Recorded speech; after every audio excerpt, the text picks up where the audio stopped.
you know, like there's no way you could run a Macalla type festival in Australia. You know, and just the logistics of getting beers over here and like fresh beers. Yeah. And then also like the brewers. Like I was talking to, I can't remember the brewery now, but they had like 5 people from the brewery.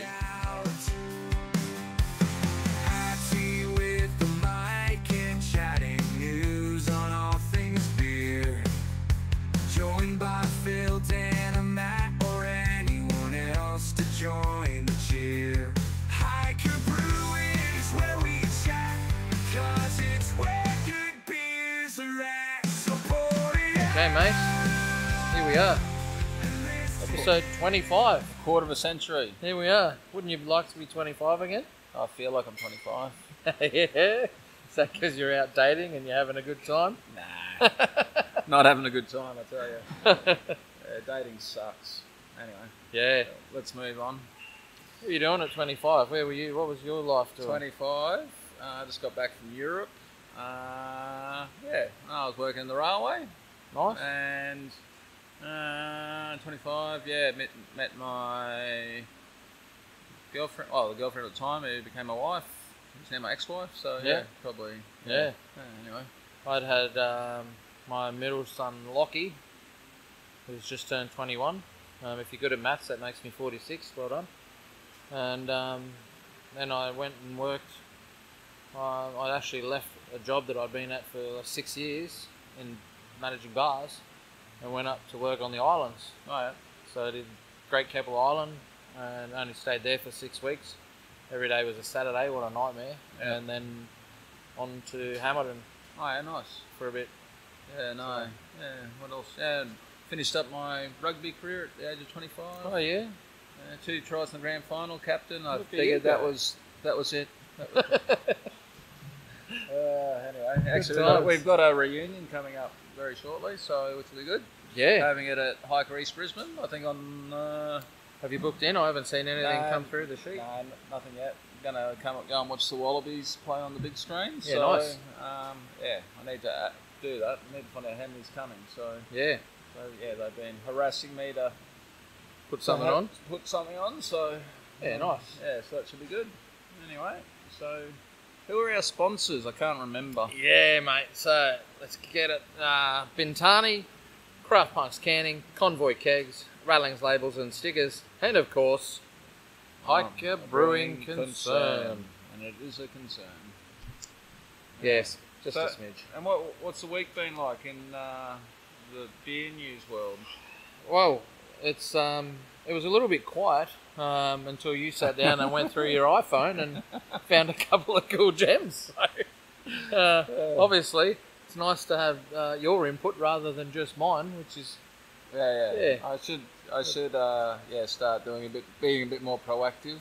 it's okay if you want to turn up and have everything blind and you react as we read it out. That's okay Just too. put Phil's rant and that's it. That's okay. Yeah, we should get a music thing for it. I was thinking about it I was walking around before and I was like, probably needs to be some like heavy metal thing. Just be like, Phil's rant. No, it's constructive rants. yeah. I don't. It's as you said. Yeah, it's exactly that. It's not you having a go and intending to hurt anyone's feelings or whatever. It's telling some truth bombs and someone has to say them. Yeah, exactly. So anyway, Yeah. so what's the first one off the rank? Mate, the first one is a couple of friends of ours. Boston the Brewer Podcast is closing down. I think they've got about 7 episodes to go. Yeah, that'll be good. So, yeah, less airwaves Yeah. they're putting out and more for us. Yeah. I think it's probably run its course. So I think it's the right decision. Yeah, I think so too. I think it's been great, but it sort of wavered off course from what it started out to be. Yeah. Quite a bit, but yeah, it's a little less voices from Hendo and Dan on the internet. But I'm not big on Formula One, so I always fast forward that stuff. Yeah, see, I love Formula One, so Yeah. I listen to them waffle on and go, oh, that's incorrect. So sometimes they talk about shit that Yeah, They some don't I need don't to, know, so- but I think it's probably time in particular for Dan to sort of step back from the limelight in the beer industry in particular. well, he's doing coffee. We should probably start a coffee one. Yeah, no, that's Yeah. right. Like he's pretty like I've got a lot of respect for Dan, but Yeah. I think it's probably just time. Like everything that's gone on at Black Ops and stuff like that. I Yep. think it just keeps dredging up the past, and people sort of just need to move on. Not only Dan, but also everyone else. The public itself. Yeah. What's done is done. 100%. Well, it's a whole new company that owns them. Yeah. Just move So I think there, I really enjoyed some of the stuff, like when people ask really technical questions from a brewing perspective, and Hendo does that. I think that's really good, and I think that probably leads into the next one where Hendo is starting a new podcast. Yeah, he is. And you're cheating on me. Kind of, in a way. Like, I mean, you know me, I've got podcasts coming out my ears. Yeah. So he started up a new podcast, Quality Focused Pro Brewers podcast. You'll find it on YouTube, Spotify, Apple, all of the things. He wanted to talk about the more technical aspects of the brewing industry, and this was his. He's been told. Even on the Boss of the Brewer podcast, Dan said, "Oh, you need a podcast Yeah. to talk about some of your stuff," and so he's finally getting around to doing it. I'm really there as just a second sounding board, sort of, for Hendo. Yeah, I think he just likes the conversation. It's the conversation view is a better way to listen, I think. Yeah. And I tend to help by coming across that I don't know half of this stuff and But you don't, asking some questions. Yeah, I know, that's right. I know nothing about beer except how to drink it. But so he's starting that up. So he's got 3 episodes out. So the first one was just a trailer. We were just talking about what sort of things he was going to do. Second one was on carbonation, which was good. I actually learned something on that one. And then the last one was on yeast. And he had one of his old mates from Bluestone talking, which I learned a lot in that one. That was really interesting and I enjoyed it.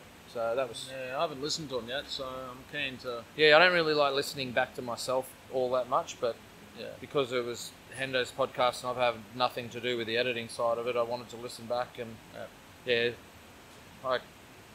don't know, it's good. Should be good. It's good for Hendo, that's the main thing. So yeah, and that's obviously part of his coaching thing, trying to generate more he stuff. generates more content and more people are able to find him through different means and channels. So it should be good. Yeah, and big weekend down the coast this weekend. Yeah, you're not going, are you? No, I'm working. Someone's got to work. Yeah, Crafted Beer Festival is on down at Southport this weekend. Just what the weather's going to be like. It's sort of raining here. Oh no, mostly sunny. Yeah, okay. 15 to 22, so not a bad day. Oh yeah. Right.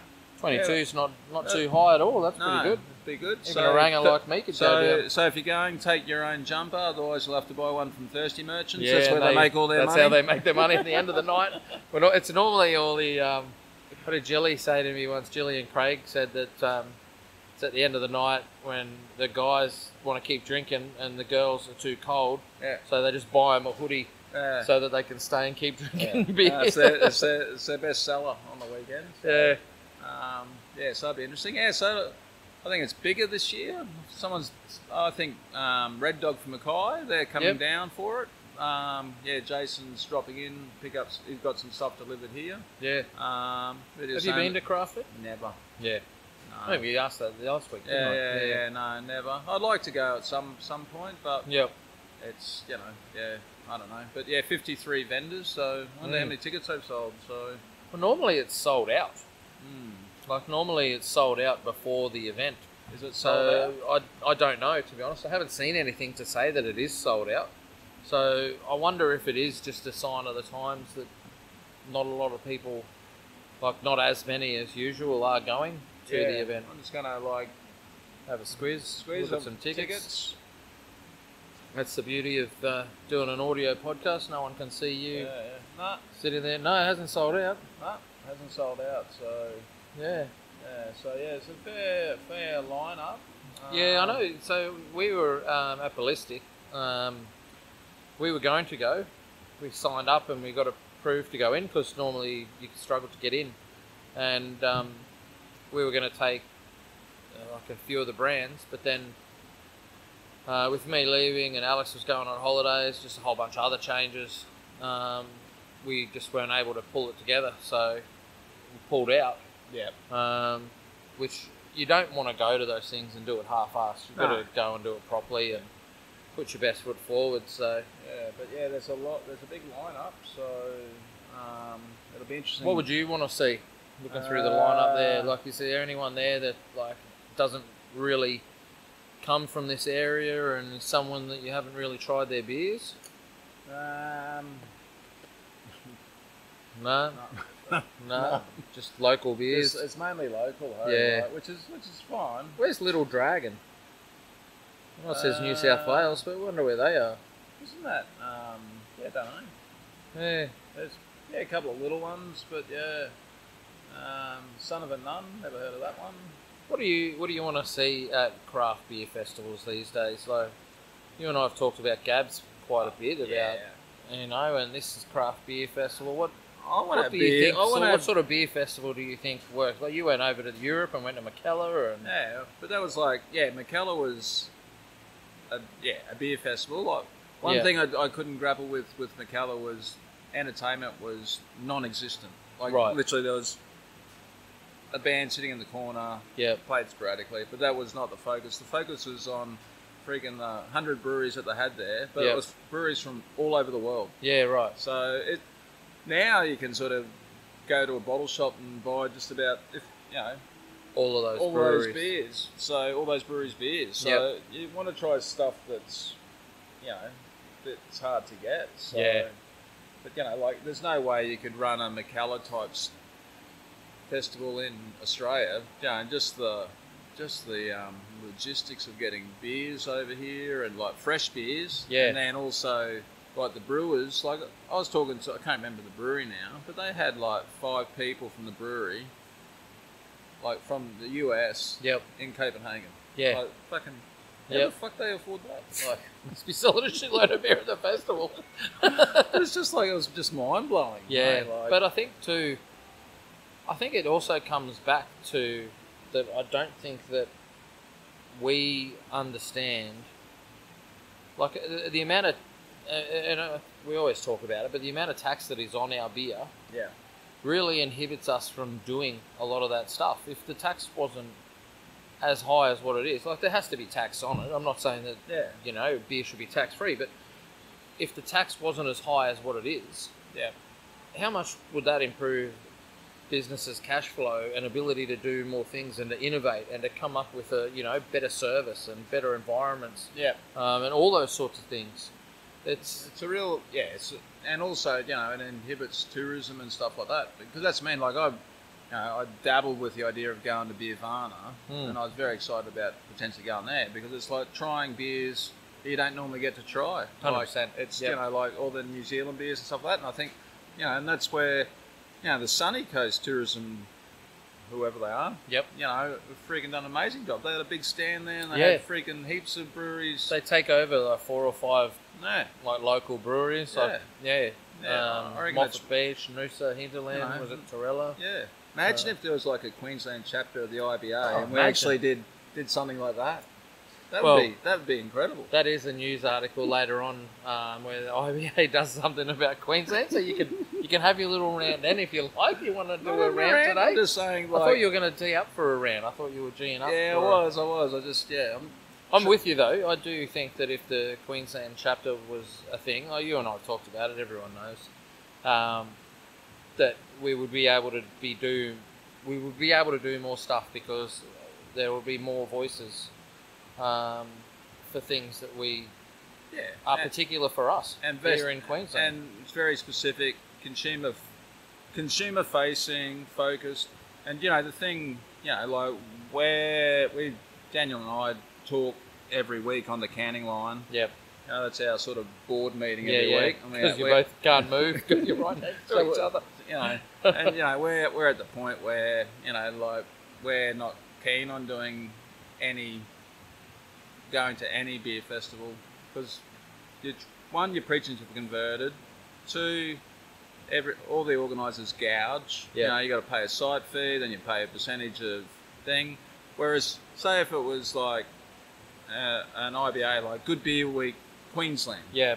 And we actually, and you knew you're getting money having something at your venue, but also then supporting the greater good in regards to, you know, the overarching body looking after craft beer, rather than these private companies that run these beer festivals. Yeah. Anyway, there's my little rant. Yeah. Yeah, but no, because they gouge. Like, it's like they got 53 breweries at Crafted. Yep. No. Yeah, you don't just pay a side fee, you pay... Yeah, side fee, and then you pay, I believe it's 30%. Yep. So, yeah, but that's mean, like, how many of the... You don't have to answer specifics, but did you come out on top after Gabs? Because you were a pretty popular stand. Yeah, we were talking about today on the canning run.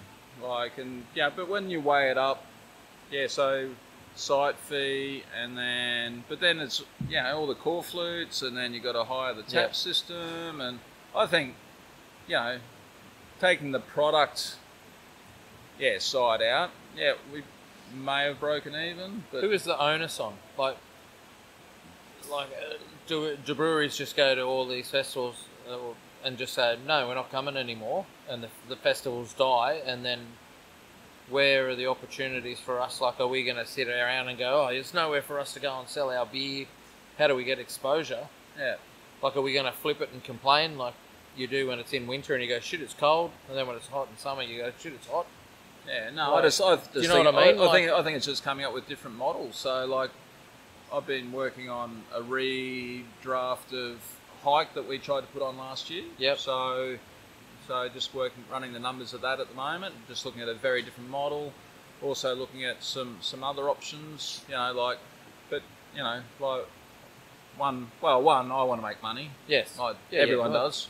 But also want to look after the breweries that actually come along. So it's, you know, I don't know. If you've got a big marketing budget and stuff like that, Crafted's a little bit different because it's sort of beer, but it's also a fair bit of music, so it's a bit... Don't Gabs own, like, spectacular events? Don't they own Crafted? No, it's a different one company. Or is it the Craft Beer and Cider? No, Beer and Cider was a different one. Yeah. So, no, but Crafted, I can't remember who they are, but they actually get funding from the Queensland government. Yeah. And the Queensland and Gold Coast. So they're not Woodlands Untapped. Events. Yeah. So you know, it's just a private venture. Yeah. You know, so I don't know. I just think those sorts of things, you know, for breweries to one, get the exposure, and two, make it financially viable.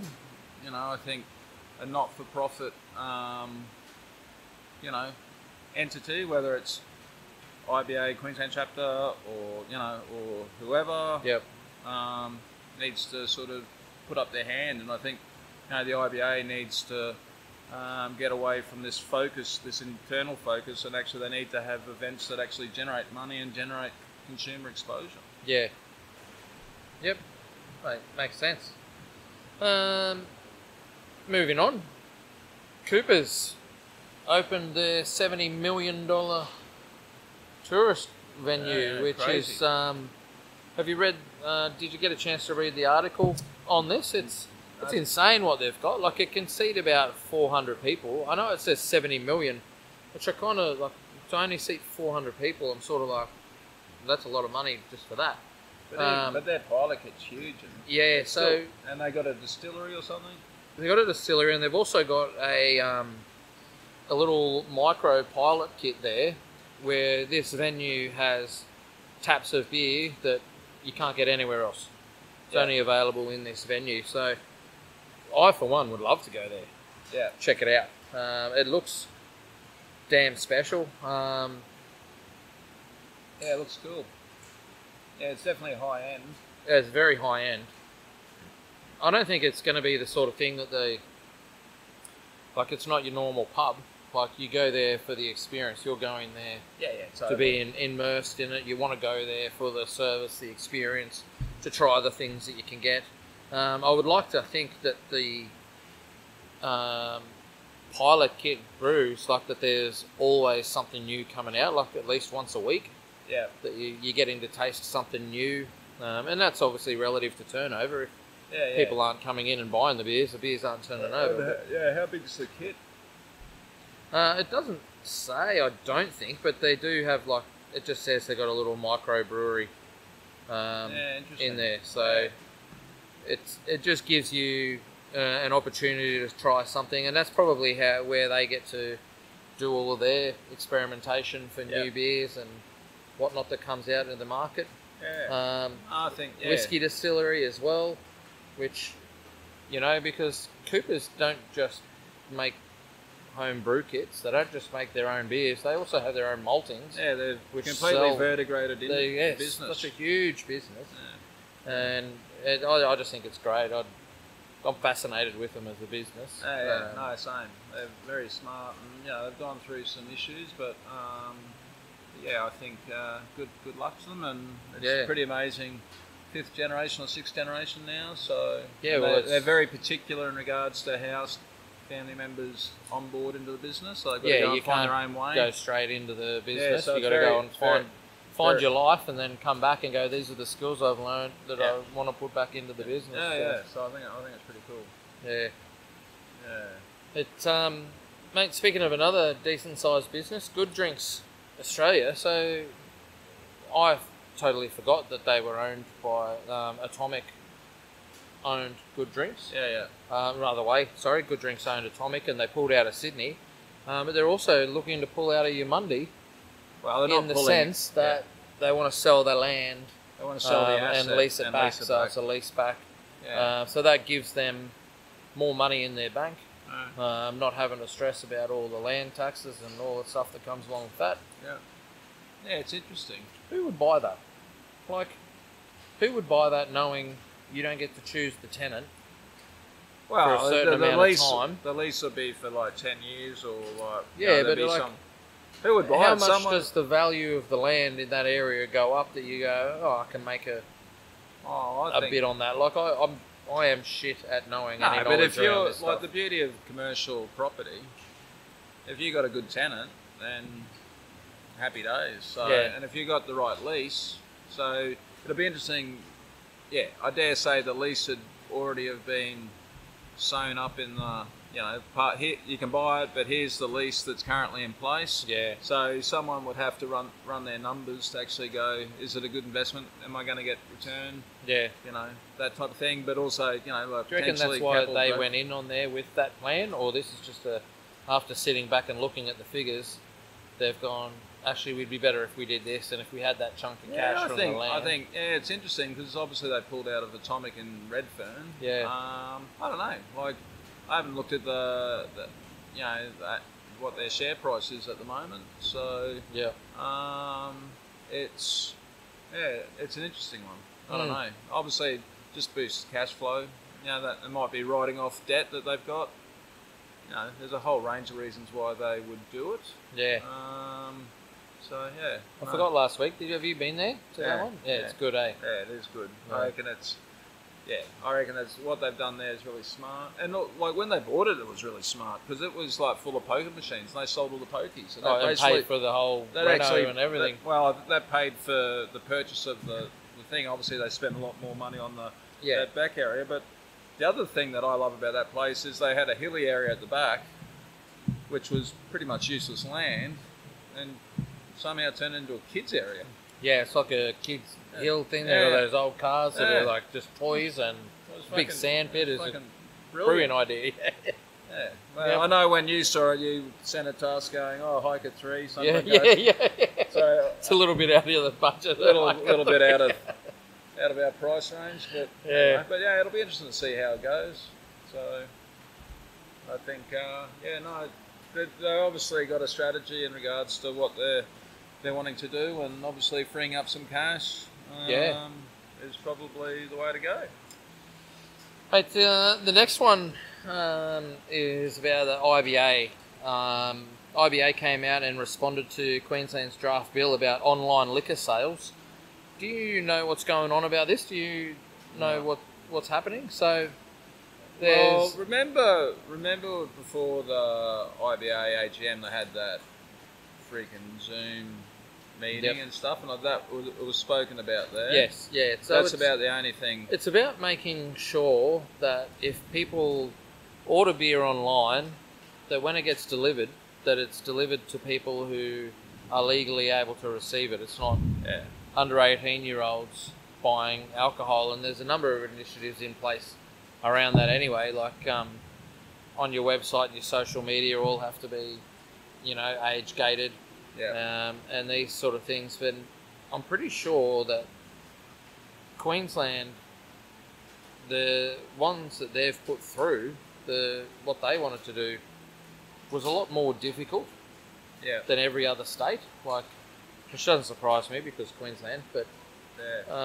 it would have just made things way much more expensive for business to have a regulated age gate to buy alcohol online. And it doesn't just affect us, there's distilleries and wineries all involved.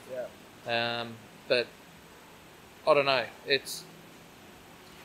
technology's changing all the time. I don't think these things you can say, oh, you can't ever have it this way. But is it same day delivery? Wasn't it just focused on that? I think that it started with that, same day delivery.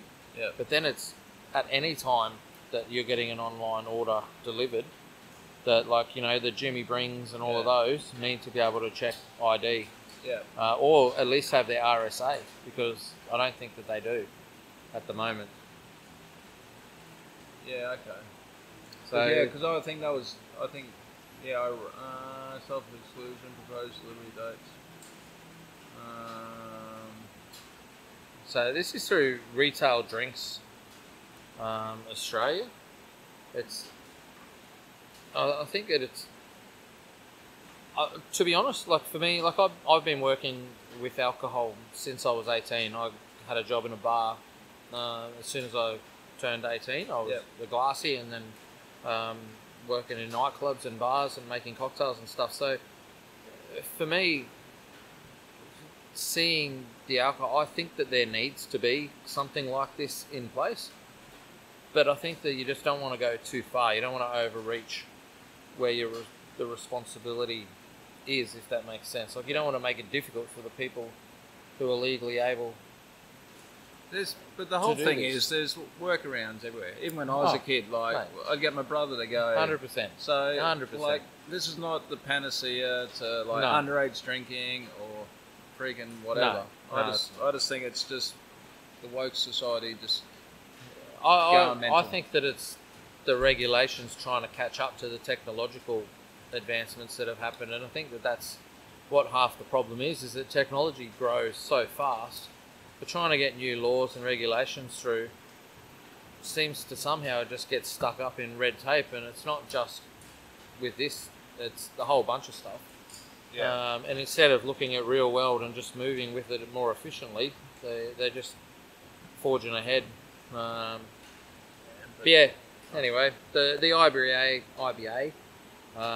responded, and so now we just have to... Sabrina responded. Now we just have to wait and see what happens and move on from there. Move on. The next one. Wait, this was a cool little thing. Speaking about technological advances and stuff like that. Wow. What's more important than the internet? Hey, mate, I'll tell you what the Irish put down and won by a landslide was the little widget that went in the can of Guinness to make your Guinness pour properly. Greatest invention ever. Amazing. I think it's great. I think it's fantastic. It was, the widget in 1959 was when they added nitrogen to stout. Well, not stout, into Guinness. And then it was around in the 1990 that they decided they needed a widget or whatever they were doing. And they finally perfected this little ping pong ball thing in around 1997, which everyone knows about. When you first get it and you shake the can, you go, what the hell is that in my can? But an Irish lifestyle technology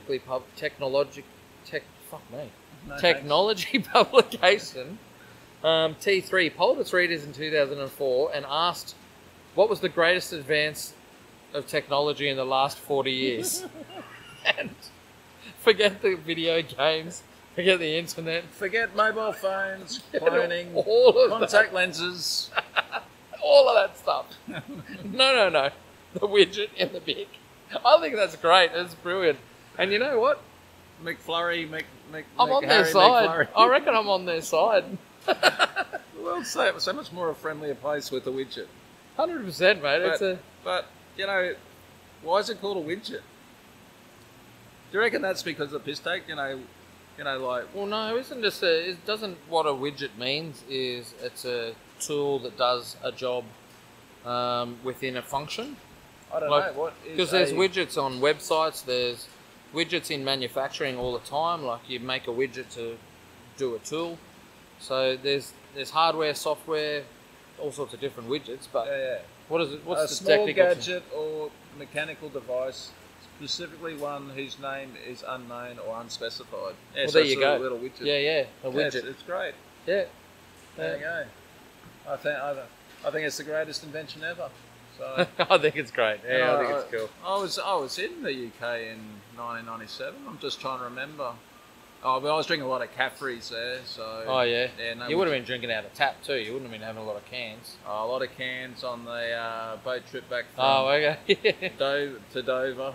Yeah. That was- That sounds like a story. There's a few stories there. Yeah. Mate, so I've found a couple of new hop varieties this week. No, we're not brewing them, right? You don't have to brew them. You just have to use them. And I'll get Dan on my side. He'll want to use them. So one of them, which is really cool, is it's called Greenmont Mother.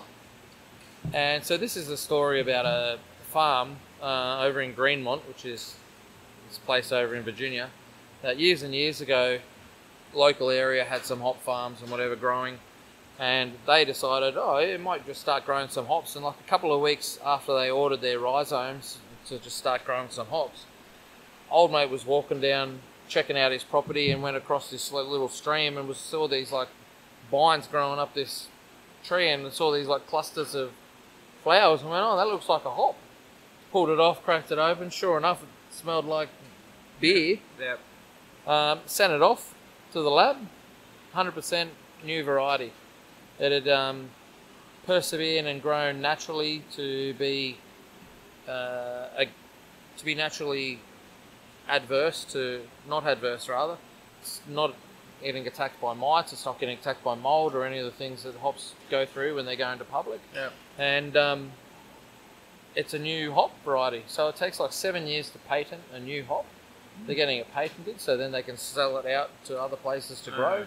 But at the moment, they're putting their whole farm's focus now behind this hop variety that they're growing, which for me is really cool. Like I just find that to be just something super amazing. But have they done all the tests and everything? Like, has it got good yield, and is it like that type of stuff? So it actually grows fuller and taller than other varieties that grow on the trellis system. They don't need to use any pesticides or anything like that.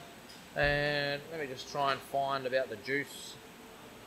The juice, there's no juice.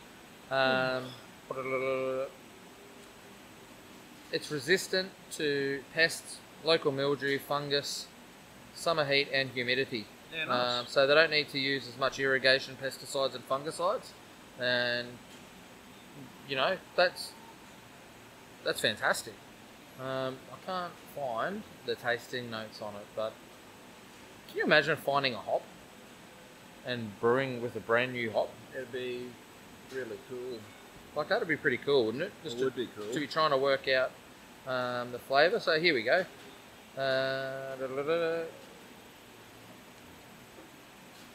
The hops make for beer a mild flavour profile with peach and citrus, as well as it's good for lagers, ales, light beers. Can go into hoppy IPAs, but probably needs a different hop as well as a backing friendship to pull along with. But that's pretty cool. I love new things. What It's about the not next often, one? mate, that I get 2 new hop varieties in 1 week. Wow, this one I'm more excited about. Yes. So, anchovy hops. Do they taste like anchovies? No, they do not. So Oh. this is Well, that's disappointing. the whole reason about this is it's not got anything to do with that the beer tastes like anchovies or the hops taste like anchovies. It's more that this hop variety, it just really, the whole purpose of naming it after anchovy is that it goes with beers that taste great when you're eating pizza. Okay. So that's the link in the chain. I would love to make an anchovy beer. That would be. I love anchovies. I don't know if I've ever known that I've eaten anchovies. Oh, they're the bomb. So yeah, I don't know. It'd be like a goza, like a salty. Yeah, I can see what you mean.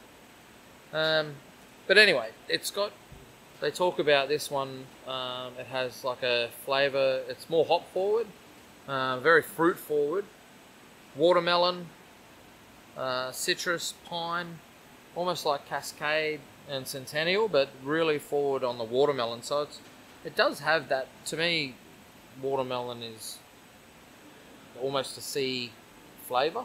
I kind of Okay. like watermelon because of that reason, and I hate seafood. So anchovy, I don't think is that much of a stretch. No, I'm keen. Yeah. So yeah, if you Okay. see a beer with anchovy, might not be anchovy. I'm very disappointed because I was excited. I reckon, yeah, genetically modified hops that taste like anchovies would be. freaking yeah, it's amazing. right up your alley. Yeah. And then the next one, the last one for today is a bit of good news for beer about your health. That's right, mate. Well, I mean, why do we drink beer? It's not just for enjoyment. For gut health. It's for our gut health as well. That's right. So, beer versus probiotics. How drinking a pint is great for gut health. We all know beer has yeast in it and a whole lot of other things going on. But people are actually starting to look now, and it used to be called liquid bread. Yep. It was a very common drink often. If you can't get water or you can't get anything, have a beer. That'll help to fill you up and give you the everything that you need to get going through the rest of the day. Alcohol aside, it kind of makes sense. There's a lot of stuff that goes into beer. There's a lot of water. We've got the salts, so we've got the minerals and things like that. The sugars and that from the malt. It's rich in amino acids. That's right. Vitamins, trace elements, bioactive substances. So yeah, so it's good. Like, we don't want to say, you can't say legally in Australia that beer is healthy, but No. we aren't doctors and we aren't influencing anyone to say No. just drink beer, but it helps on a Yeah. micro level, and, Yeah. and it makes sense. Yeast is in there, which helps on your gut as well. There's a lot of gut bacteria which have a whole lot of microbiotic things going on, and I think that Yeah, it's got good cholesterol. Like this is a ripper.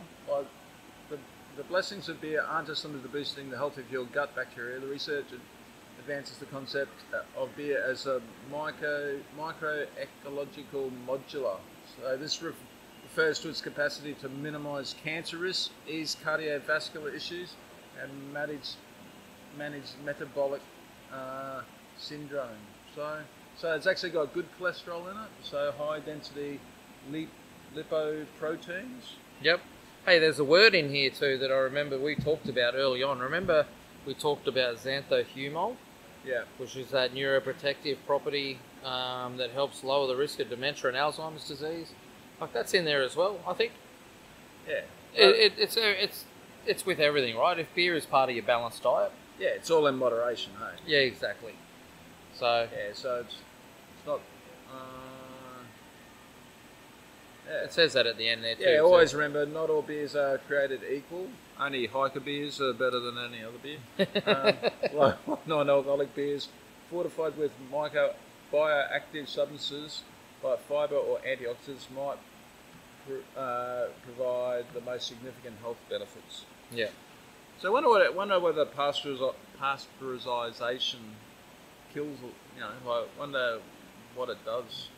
wonder obviously whether not trace elements and stuff like that, but is there any whether it takes out a lot of that nutritional information. Well, if fazans get across the table and we have to put our freaking nutrition labels on the back of every can, we'll find that out. We'll find that out because I wonder. Yeah, anyway, just interesting point. So yeah, that's cool.